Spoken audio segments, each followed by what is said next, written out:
When you know that you are queer, but your favorite drink is beer, that's gayish.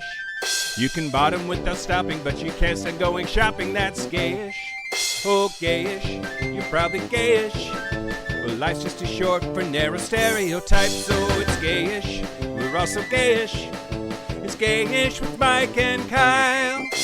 Hello, everyone in the podcast universe. This is Gayish, the podcast that's ass up taking loads. Oh, that you really went for it on that one. I really took a swing on that one. Well, and apparently they went for it too. I'm Mike Johnson. I'm Kyle Getz. We're here to bridge the gap between sexuality and actuality. And today, we're going to put the pole in pole dancing, Kyle. Yeah, we are. We're going to talk about pole dancing. We're going to talk about pole dancing. Why are we doing this? Are we talking? It's fine. This is a unique topic, I think, but it's because it was one of the survey requests. The survey that we did now multiple years ago is still paying off dividends because it's given us all these topic ideas that people want to hear about. So this is something that people voted for. True or false? Sometimes we're like, why the fuck are we doing this? We say, we'll just say it's the survey. False. I have never once lied about the survey. Do not turn me into a liar, Michael Johnson. Oh, all right. Okay. Yeah. Is there anything else to talk about, though? There's no 100 words. There's no feedback. No pressing feedback that we need to get to. Didn't suck. Yeah. If you sent us an email in the past couple weeks, just know we hated it. So that's why we're not reading anything. All right. I guess, yeah. Here's the news. Shut your mouth hole. It's time for your ear holes. News. Okay, Kyle. News the first. Okay. I forget if he is on the dick bag fuckface asshole nominee list or not. And George Santos is out of prison. George Santos has been released from prison. Wow, that was like 2 seconds. Oh, he was in there for a shorter amount of time than like Martha Stewart. Yep. In fact, I saw several bitchy articles that were like, here are some things that have lasted longer than George Santos's term in prison. It was less than 4 months. President Donald Trump last Friday commuted the more than 7-year federal prison sentence of former U.S. Representative George Santos, the disgraced gay New York Republican who became a national symbol of political deceit before his expulsion from Congress. He is the worst, Kyle. Yeah, he's real bad. Isn't he the one that said that he's not? He didn't say he was Jewish. He said he was Jewish. Yes, that's that guy. Yeah. Oh, boy. But so dickbag fuckface asshole Trump said that first of all, he announced it on Truth Social, because that's where official shit happens now. Yeah, it should happen on your own monetized social media network that you own, probably illegally. Right. Yes, exactly. But he said that Santos is, quote, somewhat of a rogue. And claimed that his punishment was excessive.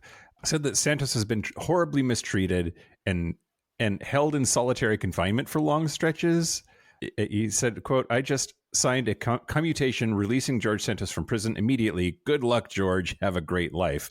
So he's 37 years old, and he pleaded guilty to 23 felony counts, including wire fraud, identity theft, falsifying records, fabricating campaign loans, stealing donor identities, spending political contributions on luxury goods like Botox and online subscriptions. He is like a super bad person.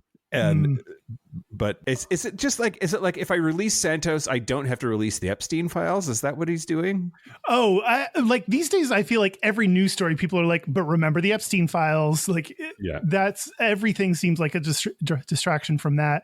But yeah, I think he's just a Republican so Trump is like on his side and believes you can't like he got over sentenced. Like that's why we have a court system. That's not for the president to make a decision on.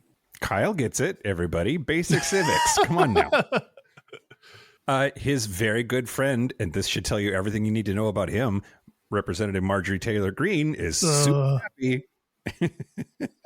Boo.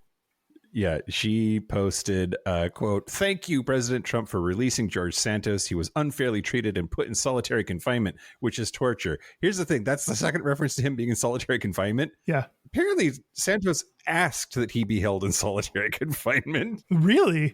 Why would you ask for that? Because then you get to say, they put me in solitary confinement. My life is terrible. Like anything for the drama, Kyle. He's that kind of gay. What a weird person. What a weird request. And I do think that solitary confinement is like torture. So like oh God, that guy he does not make sense to me. He does not make sense to me either. Gay people can be bad people too. Yep, totally. Okay, news the second, Kyle. Have you seen any ads for this Boots show on Netflix? The Boots? No, I haven't. It came out on October 9th. It follows the story of closeted gay teenager Cameron Cope, played by Miles Heiser, who joins the military during the 1990s under Don't Ask, Don't Tell. And apparently it is basically gay porn. Oh, hot. Yeah, it's hot. We were yeah. It's apparently hot. I'm going to watch it now because it's hot.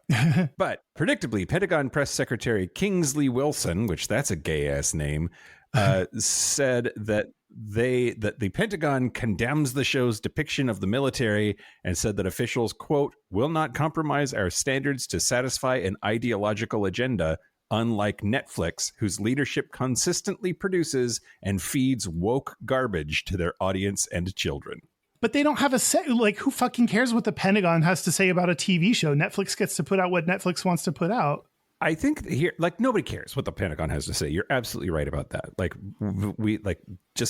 they have no bearing on what Netflix does or does not do with their world. I think mostly it's the fact that the military, at least in my heart, has tried to do the right thing and not bow to this anti-DEI, anti-woke political game. And Hegseth has gotten it deep enough into the military's brain that now a press secretary for the Pentagon is using the phrase woke garbage, when the fact that the Pentagon usually wouldn't even say anything at all, right? Yeah, I'm surprised they're commenting on this at all. Maybe it's just that gay and hot that they had to be like, just so you know, the military is not gay and hot. If you join thinking you're going to have like hot, gay, steamy sex with like some hot ass dudes, you're joining for the wrong reason. Which I think they could use all the recruitment help they can get, Kyle. That's true. That's true. that might get a thundering herd of faggots with rifles wanting to join. The next thing that he says is actually, like, I don't know, it hurts my soul. Quote, Under President Trump and Secretary Hegseth, the U.S. military is getting back to restoring the warrior ethos. Our standards across the board are elite, uniform, and sex neutral because the weight of a rucksack or a human being doesn't care if you're a man, a woman, gay, or straight. I mean, I agree with not discriminating against people based on their gender or sexuality. That seems like a good thing that he's saying. But built into that sentence is the presumption that they're not doing or weren't doing that before. Mm-hmm. Right? Yeah. Yeah. Everything that Trump has been doing is like getting back to our values is like, you know, we've made too much social progress recently is basically what his entire campaign is founded on, and wants to go back to when things used to be great. Everything's bad and you should feel bad today, Kyle. Yeah, for sure. Also, it's not the Secretary of Defense anymore. He's the Secretary of War. Oh, shit. That's the dumb change. Yep. That for sure definitely happened. Because that Secretary of Defense is too gay. You gotta be more manly.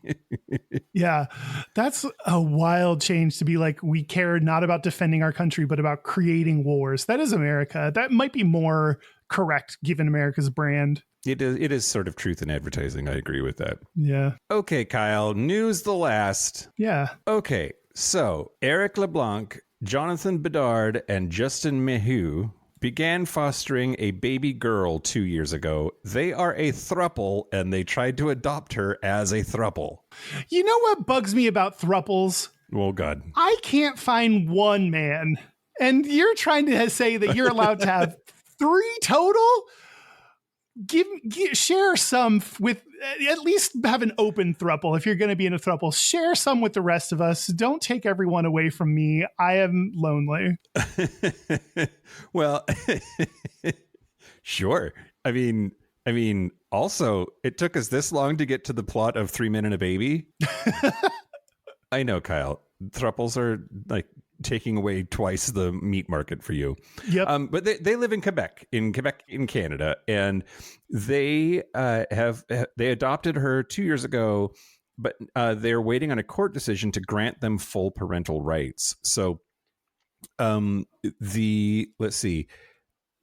The adoption was finalized a week ago last Thursday, and they're awaiting a ruling in the case that will determine if they are going to be named equal parents under the law, which is complicated in Quebec because right now only two parents can be approved as the parent of a child, which I guarantee it's that way lots of other places also, if not everywhere. Yeah. Now, they have been granted legal adoption in the province by finishing this process with Quebec Youth Protection Services, but now they need to go this extra step to have the province recognize more than two parents for the same child. Thank God they're doing this in Canada, because I don't suspect that lots of countries would be amenable to such a request. No, absolutely not.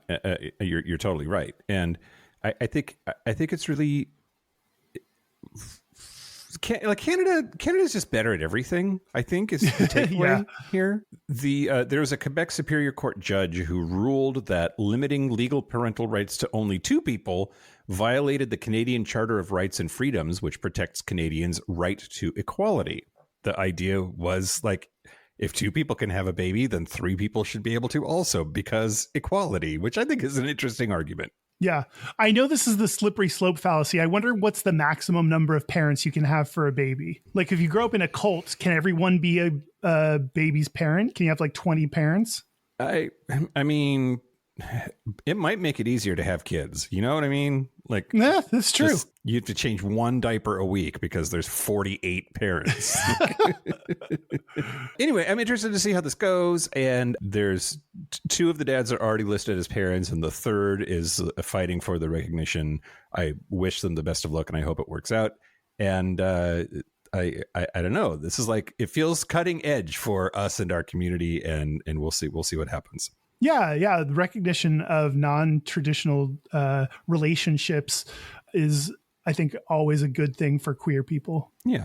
That's the news. That's the news. Speaking of good things for queer people, I want to thank our new Patreon member, Alex Perez. Alex, you have an easy name, and for that, I appreciate you. If you want ad-free episodes a day early, if you want to use Mike's hole, use my hole. Use my hole. Yeah, sure. That's the Use Mike's Hole song. Then go to, if you want to support the show, go to patreon.com/Gayish podcast. Yeah, do it. Do you want to talk about pole dancing? Do I? Do you? Yeah, we're going to talk about pole dancing, Kyle. Okay. Great. I don't know. Like, I always want to talk about everything that we talk about. And when I was looking at this coming up on the roster, I thought, is this going to make a whole episode? Is there anything gay about it? How are we going to make it through this one? And we still haven't, so stay tuned.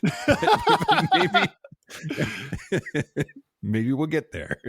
Yeah, I think that once I started digging in, there's a lot more men in pole dancing than I expected, and that like angle intrigued me and guided a lot of what I researched for this episode. Yep. I'm going to start with the history of pole dancing, Kyle. Okay, sure. Hang on to your butt. So a lot of people know that pole dancing has become the phenomenon that it has in like the exercise world. But as far back as their memory goes for the history of pole dancing, they think it just came out of strip clubs and the strippers in heels basically invented this thing. Incorrect. It was invented by sweaty Indian wrestlers 800 years ago. I have 5 questions. Okay.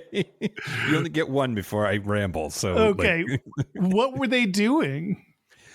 Okay, so they were doing the ancient art of Malakambh, which that literally translates to wrestler's pole, which that's a porn title if I ever heard of one. But it was an all-male training discipline that dates back to the 12th century. Oh, men in pole dancing started. That was the orig. That was the orig, yeah. Huh. We first see it written down in texts from 1135, and it was exclusively for male wrestlers that were training in Maharashtra, India. What was documented is they performed like gymnastics moves, like training, like ninja moves to like get buff, basically, which it really is, by all accounts, a workout. Like pole dancing. Pole dancing is not for the faint of heart. Yeah. You got to really put your pussy into it. But they performed gymnastics moves on wooden poles that were 35 to 55 centimeters in diameter. So these were big poles, Kyle. I love a big pole. I love a big pole too. A girthy pole that you can barely get your hands around. Now, around the same time, I want to give credit where credit's due. There were also Chinese pole dancers, pole performers. They were also all men, and they were doing like acrobatics on rubber-coated steel poles that were up to 30 feet high. So, I mean, pole dancing is just anything with when you have one pole that you're like flipping around on, right? That's how we're defining pole dancing. I mean, if we're not going to define it like that, that's great. Like let's have it out, Kyle. And that's what its roots are traced to. So there's a website I found called Gen X Pole Arts. Yeah, that's obvious. Yeah. And they say that there are common pole dance moves that are in use today by pole dancers, especially in like pole dancing gyms. Like the inverted crucifix and the Chinese flag. These are the names of moves. And apparently they came directly from what we have documented in these male traditions in India and ancient China. Huh. So you can really draw a line directly between the old and the new. Yes. Or it might be convergent evolution. Maybe those moves like were invented separately by other people. And just because we see them written down doesn't mean that there's actually a line that you can draw the whole way through. But they're the experts, not me, Kyle. So fast forward a little bit. So there's another big milestone in pole dance evolution in the circus, the traveling circus. So in the 1920s, during the Great Depression, traveling circus shows had dancers that would perform sexy moves on the actual wooden support poles of the circus tents. So I was wondering how it became sexy and like sexual. And it sounds like this is the evolution, the circus. Yes. Yeah. Because the circus is the most sexy thing you can think of. Well, I do think that there's like circus performers are weird. The acrobatic ones are weirdly hot. Are you like, you like big arms? Like they almost universally are like jacked. Oh, all their tricks get them buff. And the women are like super bendy. And they dress slutty because that's how you can't have clothing get in the way of like whatever death defying trick you're going to do. Yeah. But these were the actual wooden support poles of the circus tent. They were literally the poles holding the tent up that like mostly women would do these like moves on in order to get people like, hey, come on in here. It's fun. That seems dangerous for some reason. They would know better than me whether you're allowed to flip around on a pole that's a support structure, but that seems bad. Yeah. I mean, I get I get like weirded out if I have to walk upstairs that make too much noise, much like move around too much less like they put the pole up. They put the tent up yesterday when they rolled into town. Yeah, you watched someone install that pole, and like I hope they did a good job. It was like Fred that put that pole up, and I hope Fred did his job well. I mean, you're probably banging. Like you're either banging Fred or Fred is banging one of your friends because y'all are in the circus together. Yeah, that's true. So the sexiness of like circus welcomers goes back to the Victorian times. It's always the Victorians who they were traveling sideshows in the 1880s and 1890s, and women in short tops and skirts would dance around while they did like belly dances and stuff like that. And then at some point, somebody in the circus world was like, well, we need to get those bitches higher up so that they can attract more people. And that's when they put them on the poles, so to speak. Okay. So Another big milestone in pole dancing is Elvis. That's not what I thought you were going to say. Me neither, but here we are. So in the movie Jailhouse Rock, he does pole slides, grinds, and twirls, and apparently, like lots of people will say that the pole dancing culture that ended up in strip clubs had this huge, like, it had existed in those contexts before, but now suddenly everybody wanted to dance on a pole because of fucking Elvis. Huh. Again, men in pole dancing are appearing more prominently in the history section than I imagined. I thought this was a recent phenomenon. Me too, but here we are. Yeah, wow. Do you have an Elvis impression? I do not. Okay. I was going to say, all right, but that's Matthew McConaughey. Yeah, Matthew McConaughey's. That's really all you have to do. He's easy. He's an easy person to impersonate. Okay, so now let's move on to pole dancing as fitness. Mm-hmm. After the whole Elvis thing, it's pretty much like what people think of when they think of the history of pole dancing. That's legit what happened. So like a lot of strippers started having poles available to them in these strip clubs. And just by virtue of volume, they would exotic dancers. Is it okay to call them strippers? Is this? Oh, I've not heard updated language around strippers. I think strippers is still acceptable. Okay. Well, let us know if not. Let us know if not. But a lot of strip clubs would install poles, and then their people that worked there would start using them, and then pretty soon they are ubiquitous. Like by the 1960s, they're everywhere. I can't imagine when those first started getting installed and you're like, I just want to walk around and take off my clothes. And now I have to do fucking exercise on this pole for you. I don't want to do that. That sounds like a lot of work. That's hard. Yeah, absolutely. Well, and I also bet like that when it was first getting started, the moves weren't that difficult or exciting. You know what I mean? You'd probably just walk around it holding it and just like do a sexy walk and be like, this is about it.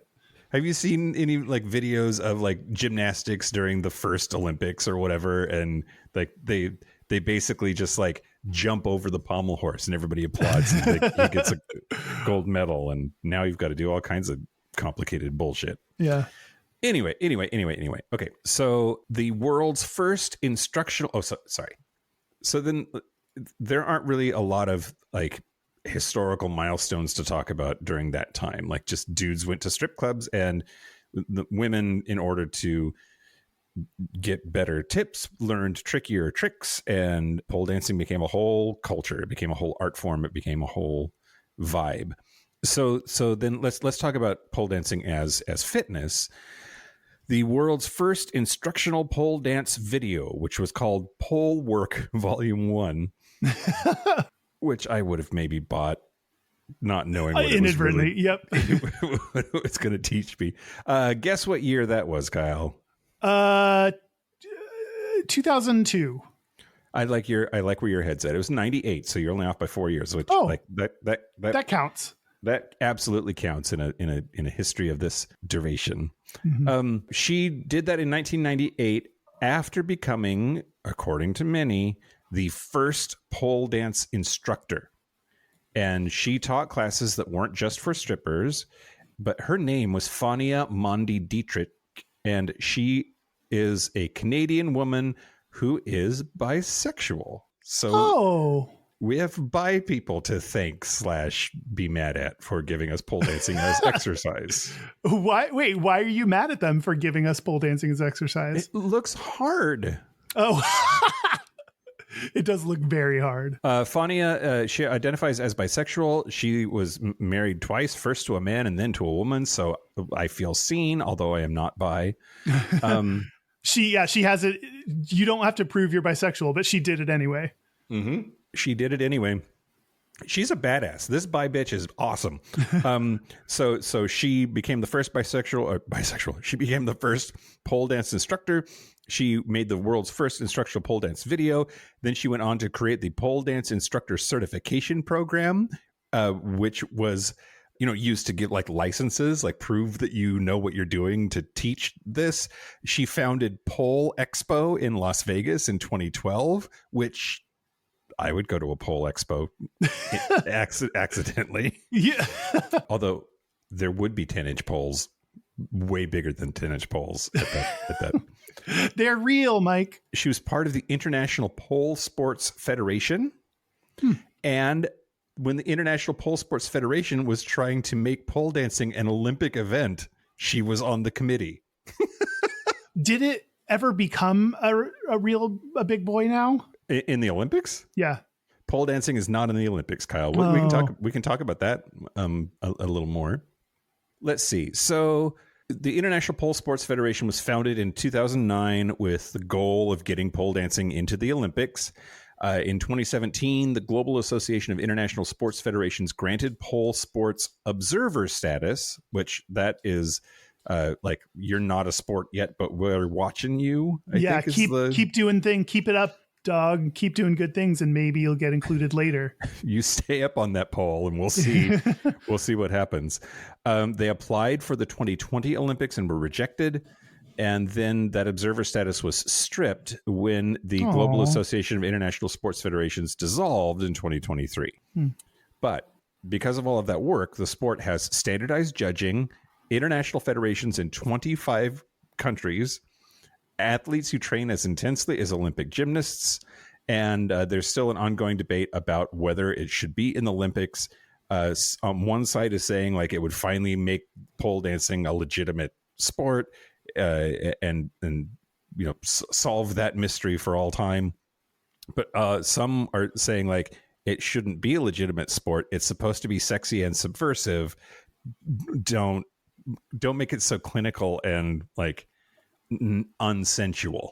Oh, I was thinking that it would be like coming from a negative angle of like a negative view of pole dancing, seeing as it's only sexual. But some people are like proud that it's a sexual activity and want to keep it that way.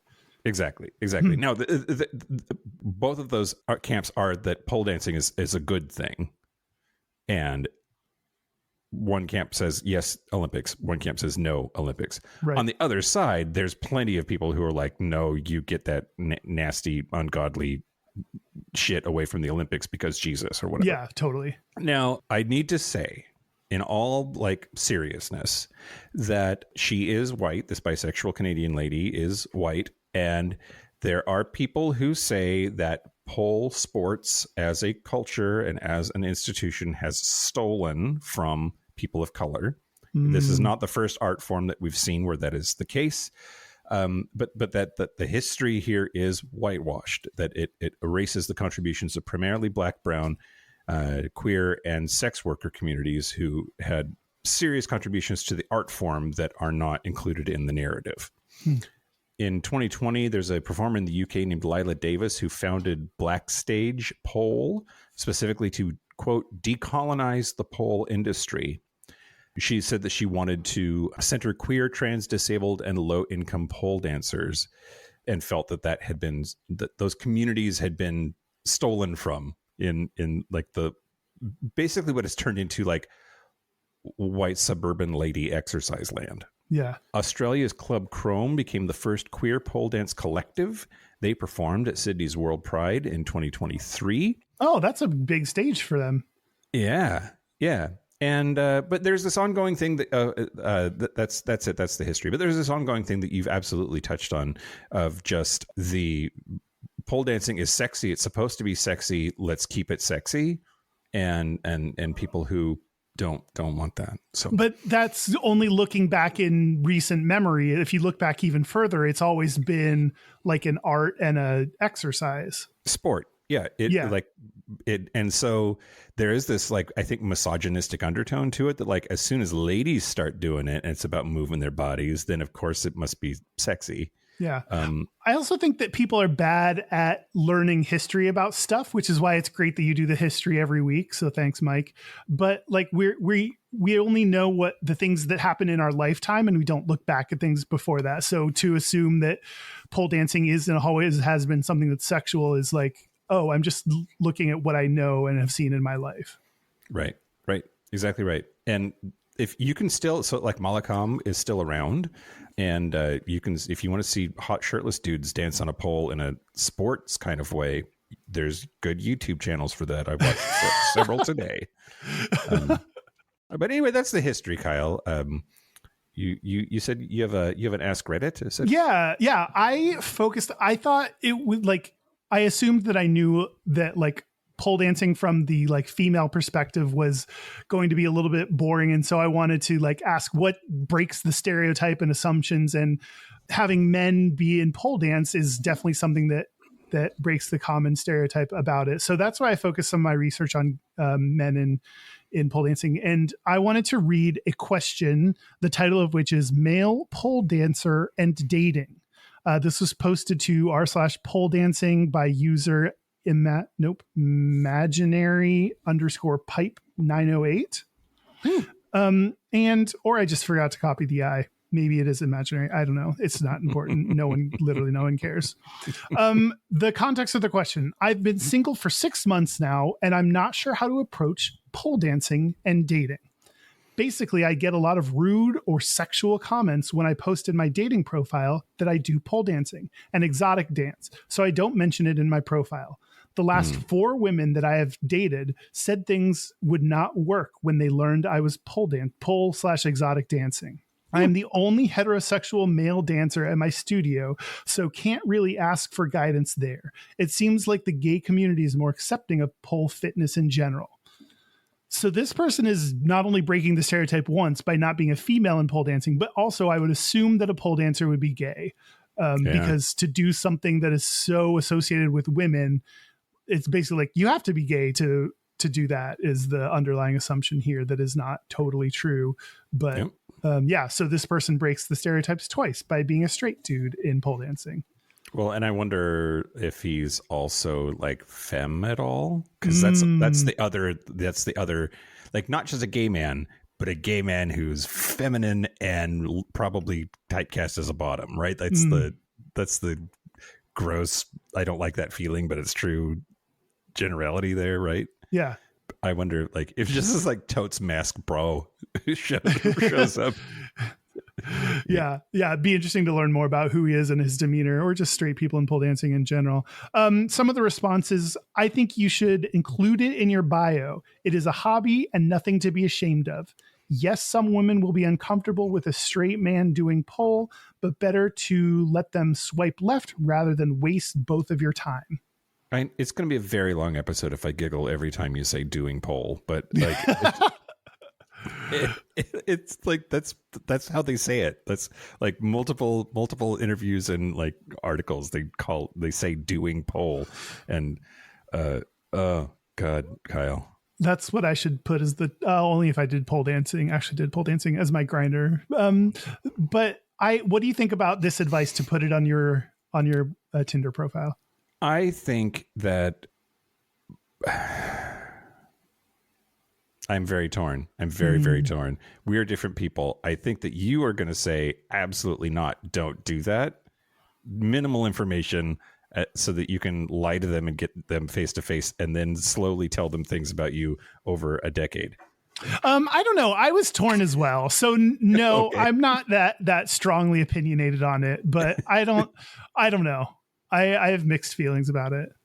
I think that there is a like online dating is weird, and there's a certain amount of like your target audience who would see that and they would immediately say no, fuck that noise, absolutely not.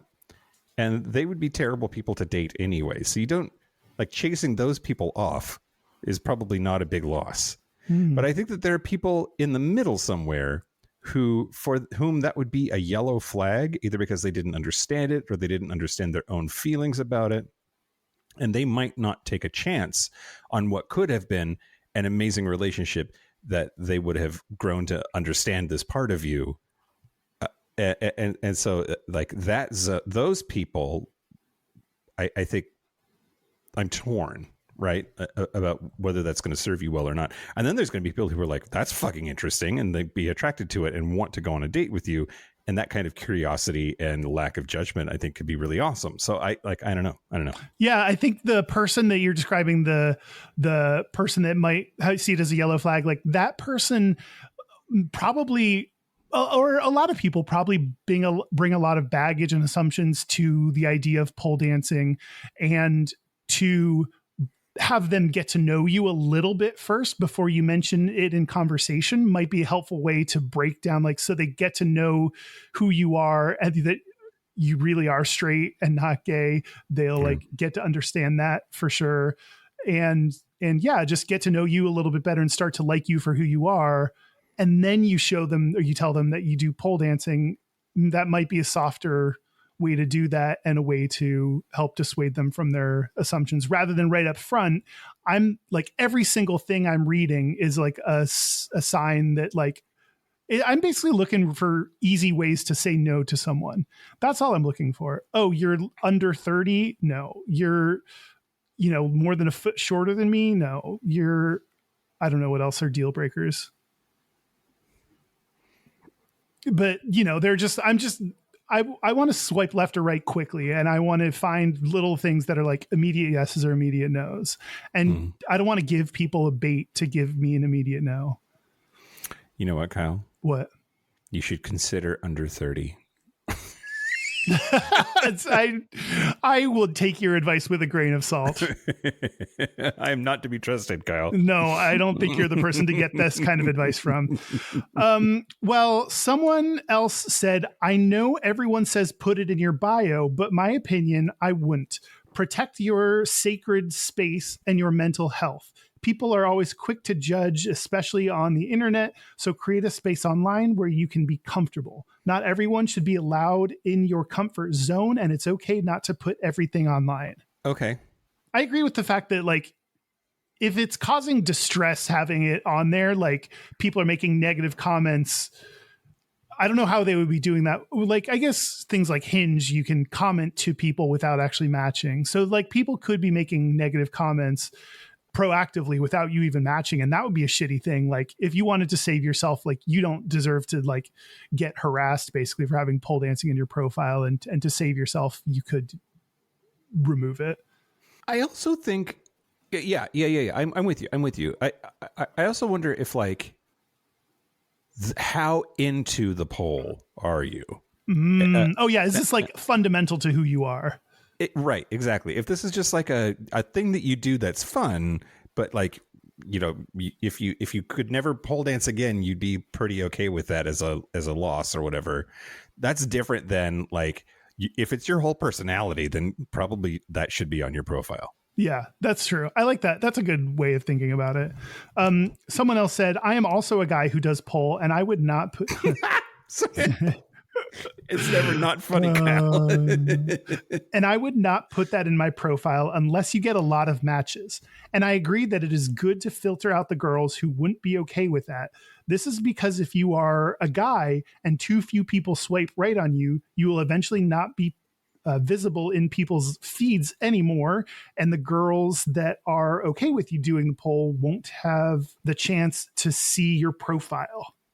Wait, is that true? That's what I was asking myself when I read this. Is that how it works? This isn't, I mean, I know like your Facebook feed and whatever is like, if you interact with certain profiles or certain pages more, they show you that content more. But if your profile is constantly being said no to, do they show you less and less in people's feeds? Does the Tinder algorithm have a secret dark Uggo corner? Oh boy, I don't know. I hate that so much. I know. I do too. I'm going to go. My immediate instinct was like, that can't be how this works. But I don't know. I don't know, Kyle. We got to do an episode on Tinder. Based on engagement, right? If you're like, every time you're on there, you just see the same people that you're just like super not into. And it turns out that lots of people are not into that person. And it makes you want to not use the app. They have to do everything they can to make you want to use that app. God, even at the expense of, like, if someone doesn't get any people in there, then for that individual that is being removed from people's feeds, they don't get any matches either. So they won't use the app. Maybe it's in Tinder's best interest if that person gets off Tinder. Maybe. Oh, God. Boy, I really hate this implication. I hate everything about this segment now, I think. You're welcome, everybody. Then let's move on. Someone else said straight/bi male pole dancers are like unicorns. I'm amazed girls are passing on the chance to date. So there's that person that's like, that's really cool that you're a pole dancer. Mm-hmm. Male dancer here, not single. I would post pictures on your profile of some really strong moves that show off your muscle definition. My friends/coworkers thought it was weird. Then I showed them Iron X and shoulder mount. Why are you laughing? Just a straight bro giving my other straight bro advice. I think that you should show them just how jacked and toned you are, stud. But that is an interesting point of like, if you post something that's like a really good photo of you doing something hot, then like maybe you can just be, instead of, oh, pole dancer, you can be like that hot pole dancer. Mm-hmm. Mm-hmm. Mm-hmm. So I could see this. I do think that you can get away with a lot if you're just hot and doing it in a picture, right? Yeah, that's true. If you're hot, you can get, just that's the sentence. If you're hot, you can get away with a lot.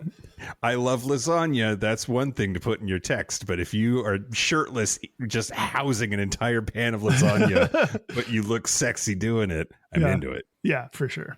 Last comment. I've had the opposite reaction. Most people are interested in it or have some sort of questions. I offer to take people to an intro class sometimes, both friends and dates, which I'd like. That should be the kind of person you're going for. I'm also surprised that people would say no. I'm not surprised. People are shitty and judgmental and bring a lot of stereotypes to dating and hobbies.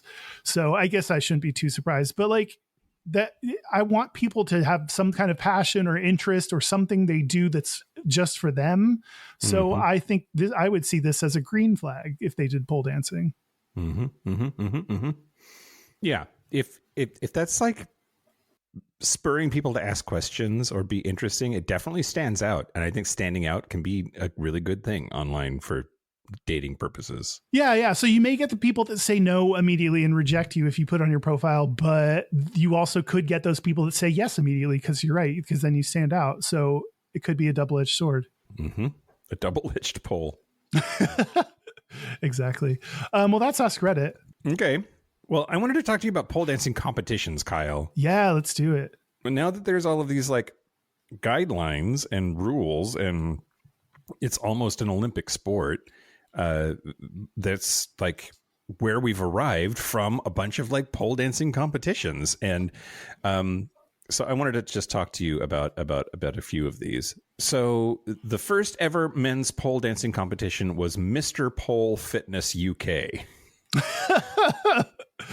Wow, I don't know. They didn't workshop that title at all. Nope, they did not. And since then, we've gotten Mr. Pole Dance World that started in 2013 in Australia, and Mr. Pole Dance America, founded by a queer Virginia pole dancer. Oh, but there's also lots of competitions that just have.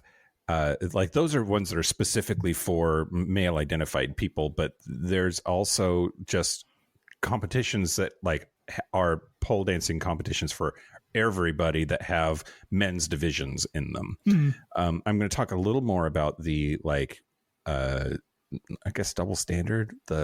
Anyway. Okay. So we've already talked about like the assumption that all male pole dancers must be gay. Yeah. Which they're not all gay, but they're pretty gay. Yeah. Not surprisingly at all, I could not find any data on this. In fact, when I looked up if there was, there was a lot of research studies done on this, but not about male pole dancers or LGBT pole dancers. There are studies about it as a feminist thing, like the exercise part. And I don't know, there's some interesting, not really data specifically, like not quantitative studies, but interesting qualitative things out there. I could not find how many men or LGBT people are in pole dancing, but I would also presume that a majority of the men, or maybe not a majority, maybe just a higher than average percentage, higher than expected percentage are gay. It's one of those things where I don't know, but if I found out for sure, I would not be surprised. You know? Yeah, absolutely. Well, okay. So Mr. Pole Dance World launched in 2013. It was the first men's only pole championship. It had professional and amateur divisions. And there was a man named Alex Archer who almost won. He was runner-up, second place in the amateur division on his very first attempt at the very first competition. And he happened to be trans, which not a lot of prominent trans folks in 2013. At least I don't feel like there were.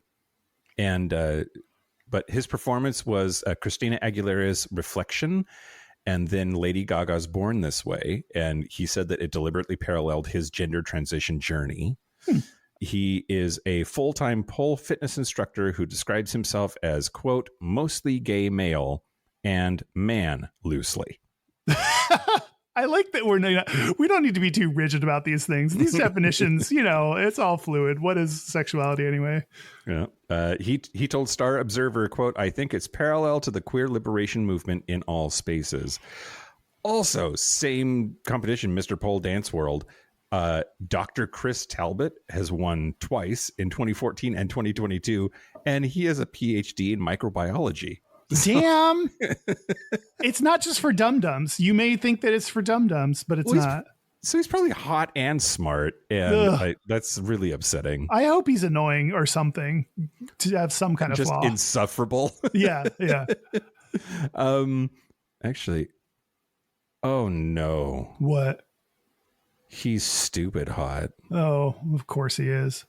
Oh God. Okay. Well, I'll send you his picture later. Okay. Oh God, he's hot. Okay. Let's see. So then Stephen Retchless is the name of a dude that did pole dancing on America's Got Talent. Oh. He's a 31-year-old gay male pole dancer from Las Vegas. He now lives in Puerto Vallarta. And he became the first ever American pole fitness champion in 2010. And then he was a semifinalist on America's Got Talent. And he also won USA Pole Theater Classic and overall champion, plus World Pole Theater titles. In 2020, I don't know if you remember this, it vaguely rings a bell for me, but Pete Buttigieg was going to do a fundraiser at a gay nightclub and then canceled it because there were going to be male pole dancers there. Yeah. Oh, I thought it was just because there was a pole in general. I didn't remember that there were going to be pole dancers there. That's a good question. That's a good point. I'm not.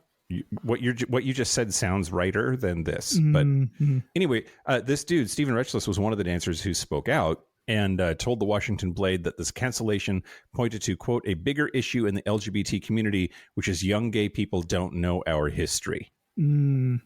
I thought that was really interesting. But anyway, he's like a pole dancing champion and gay as hell and got in a fight with Mayor Pete. Let's see. Mr. Pole Dance America was created by a gay dancer. Philip Deal, a queer-identified pole dancer from Virginia Beach, founded Mr. Pole Dance America because he was tired of men being treated as afterthoughts in competitions. He was a featured dancer at Chasers nightclub in North Carolina and won gold in pro male divisions at national championships. And when the Buttigieg thing happened, he said, quote, if Elizabeth Warren or Bernie Sanders were invited to visit the Dark Lady, I don't think either one would bat an eye about it. I think he's right about that. I think that a straight politician could get away with it faster than Pete could. Yeah. I think a gay person has extra burden to prove you're not sexual, like that everything isn't sexual, because people always assume that because you're gay, then you're going to make everything sexual. And I make everything sexual, but that's not because I'm gay. That's just who I am. Yep. Also, dicks are delicious. That's true. So let's see. There's this dude from Poland who escaped to the UK and founded a studio. Putting the pole in Poland. Putting the pole in Poland. He won first place at JLN Pole Championship with Entertainer Award, second place at Mr. Pole Fitness with Entertainer Award, and became Mr. Gay Poland. And won a record 3 titles: Mr. Gay Poland Digital, Mr. Gay Poland Photo, and Mr. Gay Poland Public Voting. Anyway, he's engaged now, blah, blah, blah. Ugh. So basically, if you look at competitive pole dancing, there's lots of competitions. A lot of them were founded by gay dudes. most of them are not necessarily dominated by, but gay men are overrepresented in the champions and people who are winning these events. And that's not data, but I'm not surprised. Yeah, for sure. And it's also unique among sports because most sports are behind the times in terms of LGBT representation, much less LGBT winners and champions of that sport. So it's cool to see one where it's the opposite. And of course, it's the one that's dominated or assumed to be female that is where the gay dudes can shine. Right. Yeah, absolutely. Absolutely. Yeah. In the Patreon segment, I'm going to talk to you about some pop culture pole dancing moments, and just go over a lot of celebrities are like in the closet pole dancers. Oh, fun. Okay. Yeah. Well, I'm going to talk about 3 misconceptions when it comes to men in pole dancing. Okay. This is an article called "Is It Weird? For a Guide to Pole Dance for Exercise" on the website Spinning Wild. And we've, I think, touched on all of these misconceptions, but let's get them all out in the same place. The first one is that pole dancing is only for girls. Yeah. And what do you think they did to try to defend the fact that it is not just for girls? Just add truck nuts to everything. You add truck nuts to that little pole and now it's for dudes. They said, quote, "Men with higher body mass get an even bigger workout when poling, as extra muscle and body weight means there is more resistance to lift, creating an endless cycle of getting even more ripped and naturally toned."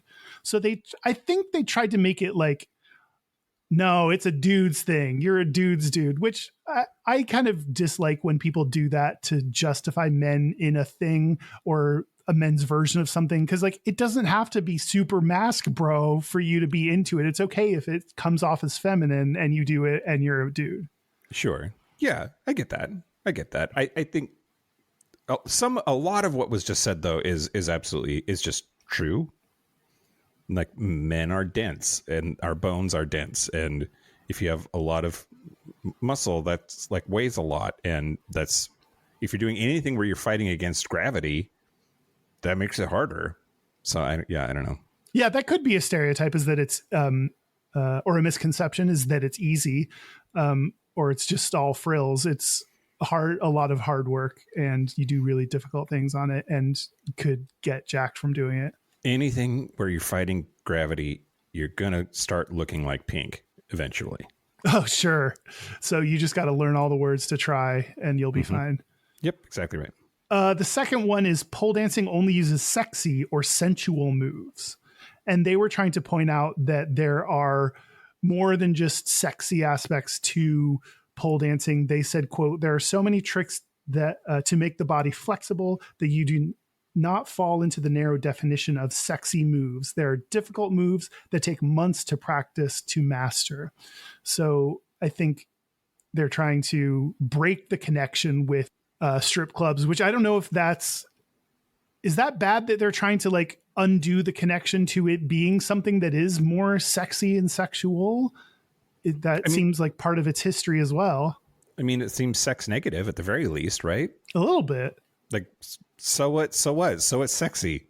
Like, so we're like, what's the bad part? Yeah. Yeah. And lastly, they said, number 3, men pole dancing must be gay or bi. And to combat this, they said, quote, "Male pole dancers who are interested in learning the art, sport, or magic of poling should not be categorized or judged," which I think I kind of disagree with, because I think it's helpful. Like, we talked about the value of LGBT representation. Well, we talk about the value of LGBT representation in lots of different spaces, but in sports, it's very much needed to have more LGBT people, and to point out when they're gay, I think is very helpful. But I get the point they're trying to make. Like, you don't have to try to fit everyone into this mold of being a gay pole dancer if they're not. It's very like, all pole dancers matter or something. It is a little bit. Yeah. Things that you should know about pole dancing is a sport that is appropriate for men. They said men are stronger and can perform complex moves and tricks, which when you start to break down differences between sexes, that gets a little bit, I don't know, makes me nervous a little bit. But anyway, that's what they said. Some of this is giving our conversation with the ballet guy that was here, Keon, and just how like gendered it is or something. Anyway, yeah. They also say pole dancing tones your muscles and strengthens your bones. And pole dancing was initially performed by men centuries ago, which I wrote down as something surprising, but is not surprising anymore since you already covered that in the history. Yep. Less surprising now. Those are the misconceptions. Did you have any misconceptions before we started talking that have now been dispelled? Yeah, I think that it's a recent thing. Not just the exercise, but just pole dancing in general. I thought it was just a strip club thing. I didn't know there was more to it. I sometimes when I come across things that are historical, I avoid them because I know you're going to talk about it. So I kind of read some things or saw some things that alluded to it, but I didn't read it directly. So that stereotype has been dispelled. What other misconceptions did I have? I don't know. That I think I need to work on getting rid of some negative judgment I have around like it is a real sport and very difficult. I think that's a hard one to get over just because it has such a strong connection to strip clubs. Yeah. Absolutely. I've never tried it also. So that's another thing that should put it on my list of like, don't judge it until you've actually done a class. And I'm sure, cause I'm not very fit, that I would die in a pole dancing class. I was going to say earlier, like in my whole thing about like when anything you do where you're fighting gravity is really, really difficult. And I mean, way back in the day when you and I first met, I was doing a little bit of aerial every now and then. And it was fucking hard, man. Yeah. Well, okay, let's talk more about this gendered stuff, right? Yeah. Apparently, a lot of men who want to pole dance claim insane reverse discrimination. Interesting. That like there are lots of women who very firmly believe that this is their sport and that we should not be in their spaces. There are studios that won't let men in at all, which I don't know how I feel about that as a complaint, since like I think that single gendered spaces have their utility. Yeah. You were in a fraternity. You have to say that. Well, you know, but also, I mean, like gay bars, I think that like there's queer spaces and there's gay male spaces. And I'm okay with both kinds of spaces existing and I find them defensible. I also think that lesbian bars as opposed to queer bars, totally fine. Like, yeah. Or like a more extreme example, bathhouses, like that's like, no, this is for gay men very specifically and by men. Yep. But there are competitions where, like one of the biggest competitions, give, gosh, where the fuck is that? Where's the name of it? I lost it. Doesn't matter. There's one of the big competitions I was talking about before in the last segment that I did has men get 1 category to women's 5. I could see the need for women only spaces, like more like physically, like an actual physical space, like a studio or a place they can go where like on the day to day, the men aren't taking up space and to feel safe and be around people that are like them. Like I can see that need, but in a competition, you're not, I don't know. Presumably they can have male spectators. Like you're not preventing men from like being a part of this in some way. So like to limit it seems weird. Right. Yeah, I'm with you. But yeah. Also, it's about volume. Like if you have 5 categories for dudes and like only one dude shows up because he's the only one that does this one weird category. Anyway, whatever. So instructor Brian Wolf, who has been at Pole Expo and won Dance Filthy USA 2018, the championship, he says, quote, "I have faced some, not a lot. There are still some studios who don't allow men into their facilities, and that's kind of heartbreaking." There's a dude right here in Seattle named Robert Orr, who couldn't find a studio here that would allow men, so he opened the Free Movement Zone, the only studio in the Pacific Northwest offering co-ed classes. In the Pacific Northwest, we only have one? That's according to HuffPo. Wow. He says American poll organizations have been the least responsive to my requests for inclusion, and I have to travel to Canada for international poll camp. Let's see. Leon Yi, who's 25, was a self-described gaming geek before he discovered pole dancing. Now he's a professional exotic pole dancer in Hong Kong who specializes in dancing in heels. And he, in China, he said, quote, guys who want to pick up exotic pole must abandon their pride. And there are some who are saying that, like, the fact that he is doing pole dancing in China, which is a very sort of traditional and gendered society, is pretty wild. This I already introduced Brian Wolf. Let's go back to this Brian Wolf cat. Brian Wolf says men's pole dancing can range from so many different styles, and to lump them all in one category at the competition where there's only one category for dudes instead of the 5 that women have, is a little backwards. He says women might compete in pole art, pole drama, pole comedy, pole classic, and various age or skill divisions, while men get men's division, and that's it. I never thought about there being a comedy pole dancing, but now that you say that, I guess that makes sense. You can turn anything into a bit of a farce. Yeah. Like, oops, I'm falling. Let's see. So there's this 1843 magazine piece that was titled, "Are You Man Enough to Pole Dance?" And they were looking at why pole dancing threatens masculinity in ways that gymnastics doesn't.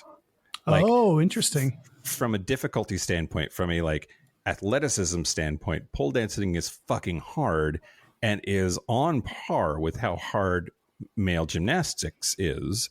The same skills and muscle groups that let male gymnasts succeed on rings or bars or the pommel horse, all of that is like just as demanding or taxing on a pole. And they said, quote, society's rigid view of masculinity and antiquated ideals of what it means to be manly have discouraged guys from getting on the pole. And there's even this group, the IPSF, and they tried to make pole more appealing to men by introducing ultra pole. Of course they did. Of course they did. This is shit. I don't know. Well, keep telling me about it. I already don't like it. No, it's designed. It's like they're trying to get at CrossFit bros, and they're trying to make like they're trying to make it more masculine. That like they're like, no, it's just like CrossFit and parkour. If we make the pole, like if we light it on fire or whatever and call it ultra pole, then like that, then that's better, right? Yeah. But it is changing. So male participation in pole dancing has increased by 70% since 2017. Wow. And that's despite a huge dip, of course, during the pandemic. There were only 5 men that competed in the first World Pole Championships in 2012. And last year there were 500 that competed. And yeah, pole dancing is 95% women, but the percentage of men is steadily increasing. And I don't know, I don't think I'm ready to agree with sort of the premise that there's reverse discrimination, though. Like there was a lot of like what came off as sort of whiny dudes saying like it's so hard for men. Yeah, but I think when it comes to where I buy into it is when it comes to the competitions. If they're not treating them as equals.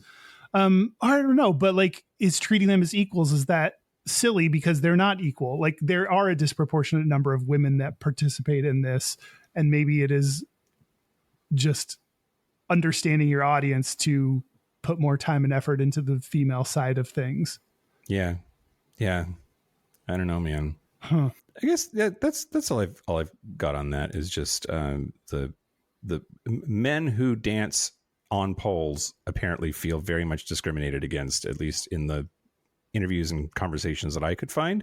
But you said you have like an actual interview. Yeah. I have an interview with a male pole dancer. This is a 2022 article called "What It's Like Being a Male Pole Dancer in a Female Dominated Sport," published in Altitude Pole.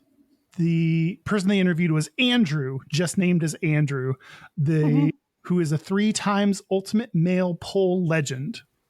I don't know what that means, but it sounds good. Legend. Legend, yes. Just put legend at the end of any title and then you know it's fucking serious. I'm not a digital marketing manager. I'm a digital marketing legend.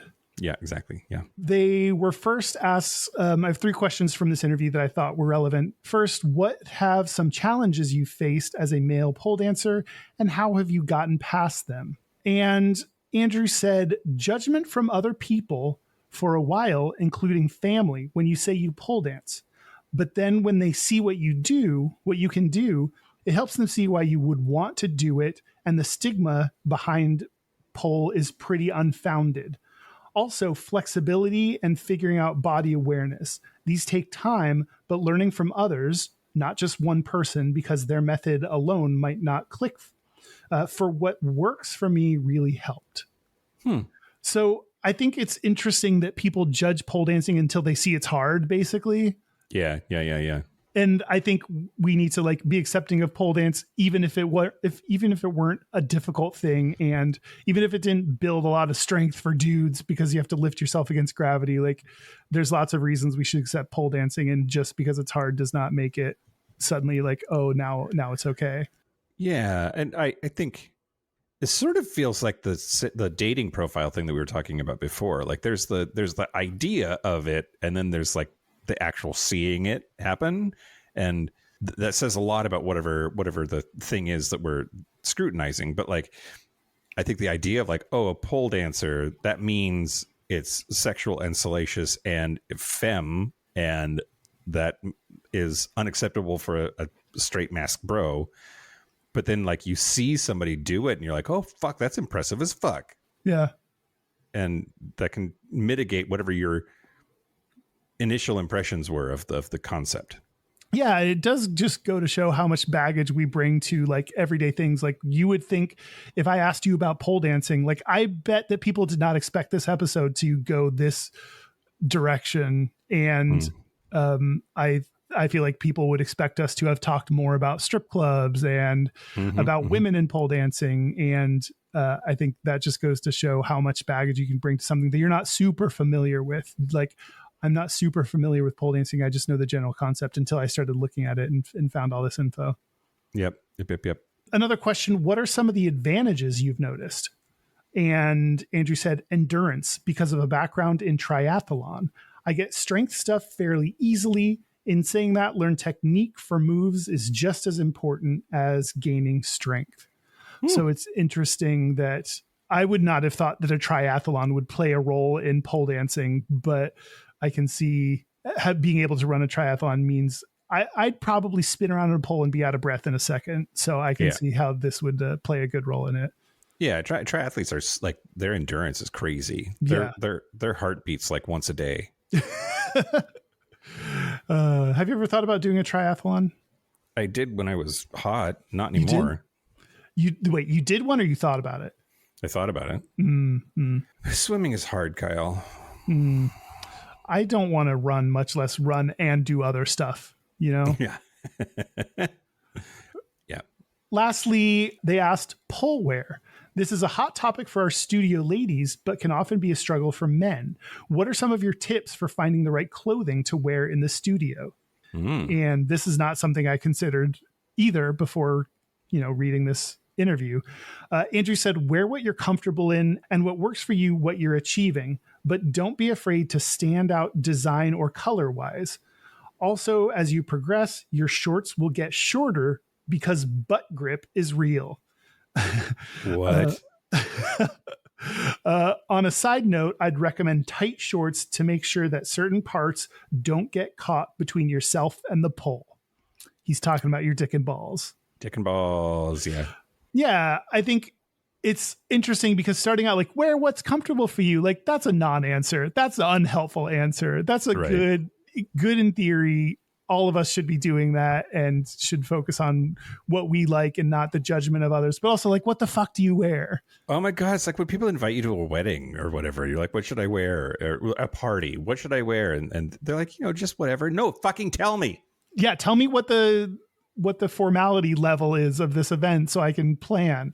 And if it's too formal, I will not be there. it's pretty cash is like, that's not that helpful. Yeah. Yeah. So that was a little bit of an interview with a male pole dancer. I did not get in this interview the like reverse discrimination kind of thing. It didn't seem like it was that kind of interview though. That didn't come up. So that they did, ask about the challenges of male pole dancer, and he didn't say that he was discriminated against. So that's notable. You did get to talk about his dick and balls. So I did get to talk about dude's dicks and balls. So that's a pro. Oh, Kyle, do you remember the bachelor party for my second wedding, and we went to a strip club? I remember that we went, and I don't remember the details. Why? You and or the straight fraternity bros got us a lap dance from a stripper that was wearing a brace on her arm, and she told us this because some other stripper was trying to kill her and didn't wipe down the pole well enough, and so it was slippery when she got on it, and she didn't expect to slip, and she did, and she hurt herself. Damn, that seems like all of this was after we told her that we were gay. She's just like, okay, we're just going to spend the lap dance chatting then. I think that's what happened when you tell strippers that you're gay. Then it's like the defenses come down and they just start telling you shit, and you're like, cool, I didn't want that lap dance anyway, let's talk.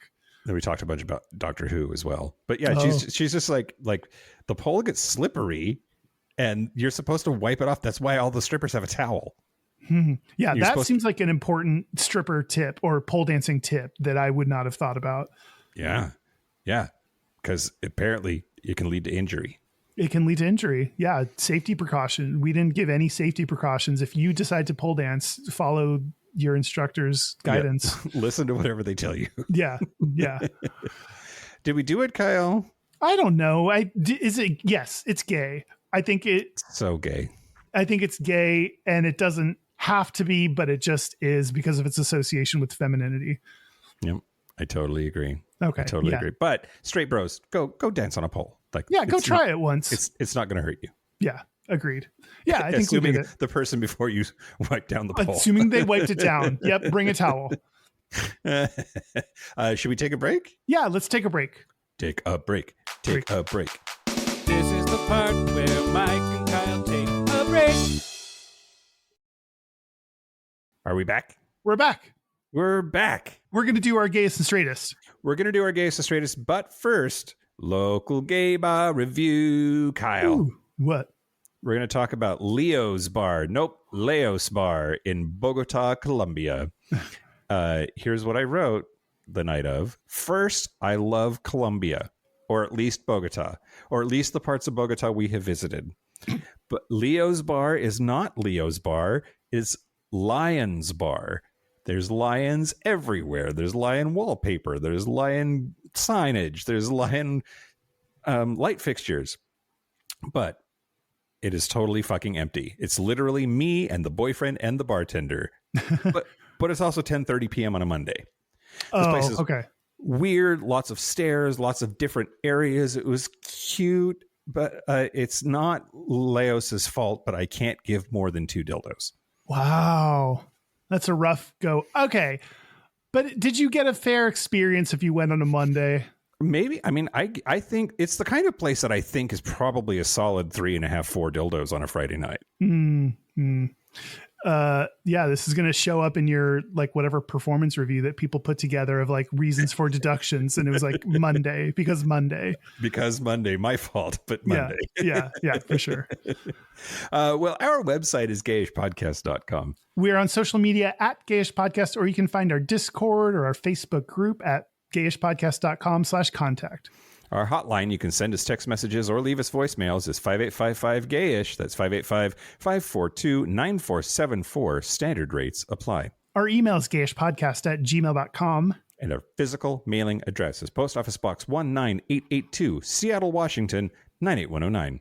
Do you want to do our gayest and straightest? Let's do our gayest and straightest. We need a gayest and straightest song? Nah. Oh, I'm too busy. This far in, it would be really funny for us to like all of a sudden come up with a jingle for that. It's the only segment I think that we've done every single episode since the very beginning. And maybe, it can just stand alone. That's an excuse to not do more work. Just like the cheese. Just like the cheese. I'll go. My gayest is my bus got stuck on a bridge for an hour. Oh my God. Yeah. Oh, I'm so sorry. Yeah, it sucked. I mean, there are things that suck worse. So, don't go writing your mom home about how sad you are for me. But yeah, it was a long time. So I started watching Kathy Griffin's stand-up special. How was it? It was good. It was very Kathy Griffin. It was, her interrupting herself with stories about celebrities. So if you like Kathy Griffin, you'll like this because it's very Kathy Griffin. My straightest is I went into the office without shaving. I just completely forgot. I usually, because I work from home most days, the one day I go into the office, the day before I shower and shave and stuff to try to transition myself into a presentable human for one day. Yep. And I just completely forgot to do that. And so I was in the office, no shave, little bit of stubble, a little too much stubble going on around places that stubble shouldn't be. Oh, like your cheeky cheeks and your neck. My cheeks and my neck. Yeah. Yeah, that happens. Yeah. Well, the straightest thing about me this week is I told the story about Dad coming and chopping down my cherry tree and left a hellacious mess in the backyard. So the boyfriend and I on Saturday were trying to figure out what to do with all of this brush. So we lit it on fire. Oh, cool. Yeah, we got this like little stove, outdoor stove thing, and we just fed all of the bush shrub pieces into it, which is probably illegal now that I think about it, but whatever. You didn't know. Don't look it up so you don't know, so you can plead ignorance. Yep. Ignorance of the law means you can break it all you want. I just feel like pyromania, light pyromania is pretty straight. Yeah, for sure. And then the gayest thing about me this week is I kickstarted a calendar. It's Red Hot XXL. We talked about this on our Gingers episode, right? Yes. And Mr. November has been in my bed. Really? Yeah. Wow. Look at you. Yeah. And then I want to read the back of this calendar because it's funny. Red Hot XXL 2026. For centuries, the well-endowed man has held a unique magnetism, both mythic and erotic. From the sun-faded pages of Honcho and Mandate to our modern digital thirst traps and hookup culture, the fascination with a big, beautiful phallus has never gone soft. Equally adored is the naked ginger, a rare, freckled icon of eroticism whose perceived size and scarcity only fuel the fantasy. At Red Hot, we've felt that heat firsthand. Now we're bringing together two cult obsessions, the smoldering redhead and the XXL phallus, for our most provocative project yet. Red Hot XXL, slick, seductive, and seriously hung. Man, you should get your calendar for free for this. Right. Well, and apparently by purchasing this calendar, I have helped to raise money and awareness for testicular cancer charity. Oh, that's adorable. Yeah. Yeah. This calendar is hot as fuck, everybody. Get your hands on it if you can. Yeah, do it. And maybe I'll get next year's for free, or that boy will come visit again. Do you want to hear our listeners' Gayest and Straightest? Okay, yeah, let's do it. This is from Sean. Hi, Mike and Kyle. This is Sean from Orlando, Florida. And I was just calling with my Gayest and Straightest for this week. Let's see. My straightest was I spent the weekend hanging shelves in one of our spare bedrooms at home, which using tools of any kind seems to be pretty straight for me. And then my gayest is that on my way to work this morning, I stopped to get coffee and was playing the Tidy Whiteys episode in my car and listening along as I was giving my order to the gentleman that was standing outside of my window, and realized that he could hear every word that we were talking about. And it was on the Tidy Whiteys fetishes portion of the episode, which was interesting because he was also extremely adorable. Anyways, hope you all have a great day, and thanks for all that you do. I really love your podcast. Have a great one. Yeah, I mean, I love getting caught listening to us as anyone's gayest. Yeah, ever. I know. That was such a great... And yeah, you didn't turn that volume down just a little bit to order your coffee? Right. I don't know, man. Yeah. Well, that's great. Hey, buy our book. Come on the cruise. Drink things. I don't know. Enjoy your day. Have a beautiful day tomorrow. Not today. Yeah, you need to prepare for it. That's right. That's right. And thank you to pole dancers everywhere. Dance that pole. Yeah, especially male pole dancers. You are so reverse discriminated. It's not even fair. Oh God, so hard being a man in today's world. And thank you to our super gap bridgers. Thank you to Locomotive, Simon Srirachi, Kaylee Adams, Kit Oliver, Kobe Gordon, Squoggle, Andrew Bugby, William Bryant, John Crowley, Stephen Porch, Yost Osel, Jonathan Montañez, Forrest Nail, Steve Douglas, Explosive Lasagna, Michael Covington, Thomas B, Dusty Sands, A. Coleman, Chris Cacciatorians, and Jerome York. Thank you for your support. Thank you for your money. That's it. This has been Gayish from the Chris Cacciatorian Studios. We need a poll in here. Oh, I'm Mike Johnson. That'd be so cool. I'm Kyle Getz. Until next week, be butch, be fabulous, be you. See you next week. See ya.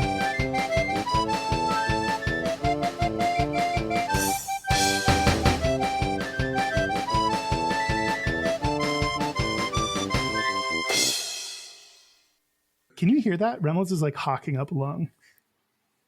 No. Oh, great. Okay, good. Glad it won't be picked up. It sounds like. I hear it now. I hear it now. Okay, I think he's good.